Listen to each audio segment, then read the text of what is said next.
Yakuza finger removal, also known as yubitsume. It's a ritual done to gain forgiveness after a member committed an offense to someone else in his group, and it consists of amputating portions of one's own little finger to show sincere apology and remorse to the other. I've put this one as the least painful because it doesn't usually cause lifelong lasting pain, and it isn't deadly, unlike the brutal ones further down the list. Bastinado. Bastinado consists of beating the victim with a light rod, knotted cord, or lash, exclusively on the feet. Unlike most types of flogging, it is meant more to be painful than to cause actual injury, even though if done too harshly or for too long, it might cause the victim to not be able to walk anymore. This one is also not deadly. Pitch capping. Pitch capping involves pouring hot pitch or tar into a conical paper cap and forcing it onto the victim's head. The pitch was allowed to cool, and the cap was ripped off, removing skin and tissue from the victim's scalp, scarring him for life. It wasn't usually done with the intention of killing, but deadly infections after this weren't that uncommon. Elephant's foot. This punishment, also known as gungarao, was mostly used in Asia, specifically India, and it consisted of killing the victim by crushing him with an elephant. There were two variations of this. If the victim was lucky, his head would be placed on a pedestal, and the elephant would crush it, instantly killing him. This wasn't that painful because the victim would die instantly, but the second variation wasn't as forgiving. Some royal members wanted to sit down and enjoy a long show, so they ordered the elephant riders to train the elephants to walk over non-vital parts first, such as the legs and arms. The person would get crushed over and over before the elephant actually walked over his head and killed him. Poina culli. In ancient Rome, those who would kill their own father were subjected to poina culli. It was a death penalty that consisted of being sewn up in a leather sack with a mix of live animals, including a dog, snake, monkey, and a chicken, and then being thrown into water. Roman decimation. In ancient Rome, when military units or a large group were guilty of capital offenses, such as cowardice, mutiny, or desertion, they went through the process of decimation. A cohort of roughly 480 soldiers that needed to be punished was divided into groups of 10, and each group drew lots randomly. The soldier who picked the shortest straw had to be killed by his 9 friends, often by stoning, clubbing, or stabbing, while the 9 surviving ones had to stay outside the fortified security of the camp for some time. Since the killed victim was chosen randomly, all soldiers in the group were potentially liable for execution, regardless of how guilty they were. Blowing from a gun. Blowing from a gun is a method of execution in which the victim is typically tied to the mouth of a cannon, which is then fired, resulting in instant death. A description of what happens was given by an English soldier in the 19th century, and he said that the victim's head goes straight up into the air for about 40 or 50 feet. The arms fly off right and left, high up in the air, and fall at around 100 yards distance, while the legs drop to the ground beneath the muzzle of the gun. It's this low on the list because the victim probably doesn't feel a thing, as his death is instant. Basil II's blind journey. Byzantine Emperor Basil II reportedly captured 15,000 Bulgarians during the Battle of Kleiden, so he decided to use them as a message to their homeland. He divided the prisoners into groups of 100, and then he had 99 out of every 100 blinded, with the 100th man being blinded in only one eye, so that he could still lead the other 99 back home. Bulgarian Tsar Samuel died of a heart attack on October 6, 1014, reportedly due to seeing his soldiers blinded. Castor oil poop barrels.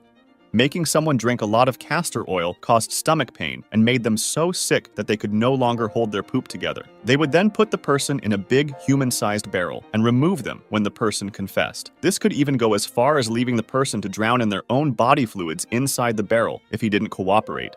Immurement.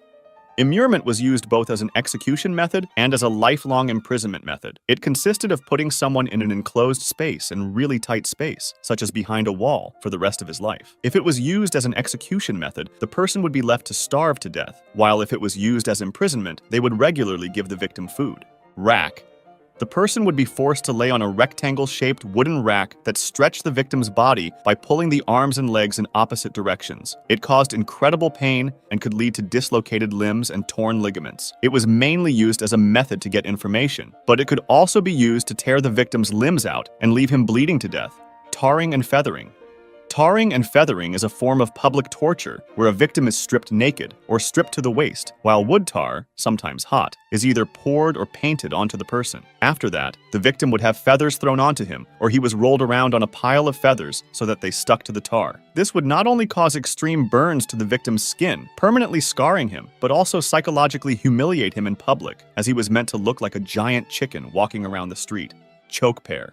It was a metal tool that was put into someone's mouth or booty hole and then made bigger on purpose. The tool would stretch the tissue to the point of no return. Aztecs' live heart removal. When the Aztecs sacrificed people to Huitzilopochtli, the sun god, the victim would be placed on a sacrificial stone, and the priest would then cut through the abdomen with an obsidian or flint blade. The heart would be torn out, still beating, and held towards the sky in honor of the sun god. Heretic's fork. It's a collar with 2 sets of metal forks at each end. One set was placed under the chin and the other at the sternum, and the device was secured around the neck. This forced the victim to keep their head raised, leading to severe discomfort and sleep deprivation. The person would be asked questions or just be left there, while the fork slowly pierced through their neck and jaw, and this lasted until the victim could no longer hold their head raised, causing the fork to pierce through. Rat's cup. A method attributed to the Roman Emperor Nero involved tying a cup filled with hungry rats to the victim's stomach and then applying heat to the bottom, forcing the rats to burrow through the victim's body to escape. In some parts of South America, they used a variation of this method called the rectoscope, which consisted of inserting living rats into a victim's rectum through a tube, forcing them to make their way through the victim's body to get out. Catherine's wheel. An execution method where the victim's limbs were tied to a large wheel and then struck with a hammer or iron bar, breaking their bones in multiple places. The wheel was placed on display later on, often leaving the victim to starve. Boiling alive. The victim would be lowered into a large container with a boiling liquid, such as oil, gradually and slowly. The first exposed parts would be the extremities, such as fingers and toes, which have lots of nerve endings and cause incredible pain. Then the skin, muscles, and fat softened and liquefied due to the heat, while internal organs and the flesh got boiled from the outside, making this a slow and agonizing process. In another variation, which is thought to be even more painful and long, the victim would be lowered into a normal temperature liquid, which would be gradually heated until it started boiling. Keel hauling. Keel hauling was a severe maritime punishment where a sailor was tied to a rope and dragged underwater from one side of the ship to the other, passing under the ship's keel. If the person did not drown or get vital damage from the rusty and sharp wooden body of the ship itself, they would just do it again until the person was no longer alive. It was feared for its brutality. Sawing. When used as an execution method, the victim would be hanged upside down to make the blood flow to the head, increasing the time the person was conscious. The executioner would then divide the victim vertically into 2 halves, starting from the groin and moving upwards. Hanged, drawn, and quartered. This method was used to execute men convicted of high treason in medieval and early modern Britain and Ireland, and it consisted of multiple steps. The convicted traitor was tied to a wooden board and dragged behind a horse to the execution site. There, he was almost hanged to death, then mutilated and had his organs removed, before being beheaded and his body divided into 4 parts, just in case he was still alive. These remains were often displayed in well-known places across the country, like London Bridge, to warn others about the consequences of being a traitor. Glastration. This method wasn't always deadly, but in my opinion it deserves this spot because of how brutally painful it sounds. It's the method of inserting a glass rod into a man's erect willy and then smashing it with a hammer, causing the glass rod to fragment into multiple small pieces that shattered all over the insides. Bamboo through booty hole.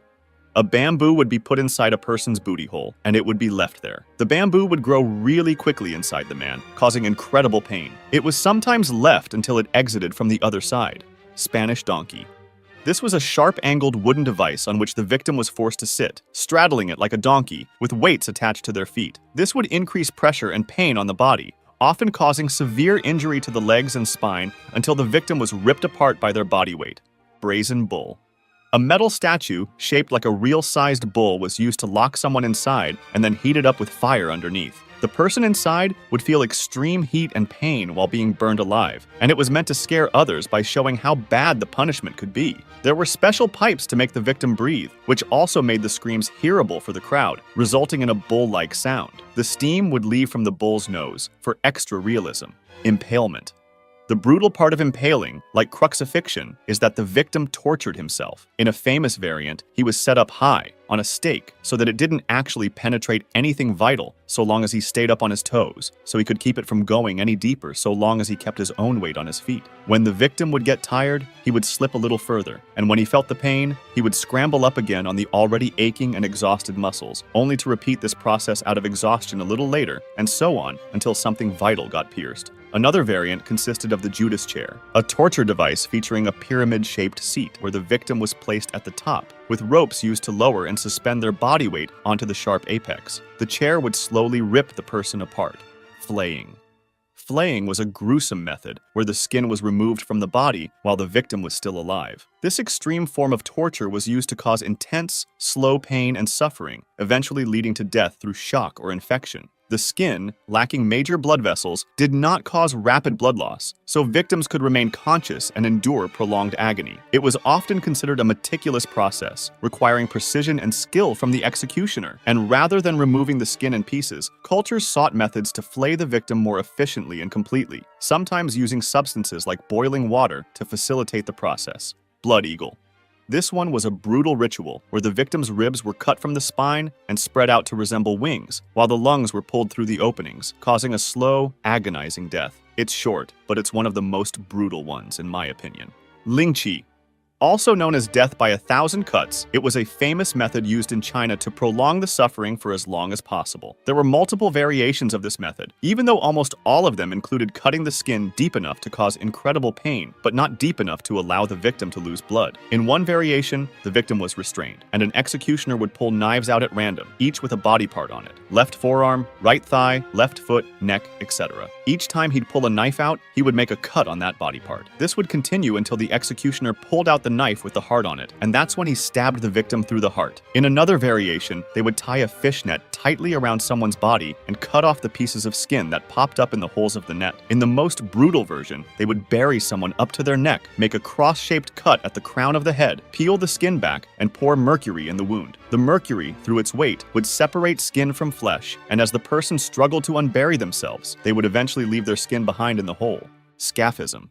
This one is considered by many to be the worst execution method. In this punishment, the condemned person was placed inside a boat or between two boats, lying on their back with their arms and legs protruding through holes. They were force-fed large amounts of milk and honey, which induced severe diarrhea, and their entire body was smeared with the same mixture. This made them attractive to rodents, bugs, wasps, bees, flies, and whatever other animals lived near the lake. They would eat and bite at the victim's flesh, and when the next morning arrived, the boat would be brought back to the coast, and they would force-feed him another gigantic meal of milk and honey, also placing it on him once more. This was done on a daily basis to prolong the punishment for as long as possible. It was reported that the rats would usually try to go into the person's booty hole, and that the method was so long that it seemed to have no end, with a person surviving 17 days. This person reportedly had his entire face completely covered with wasp, and his flesh was rotting away, filled with swarms of parasites and worms, all while being covered in his own filth.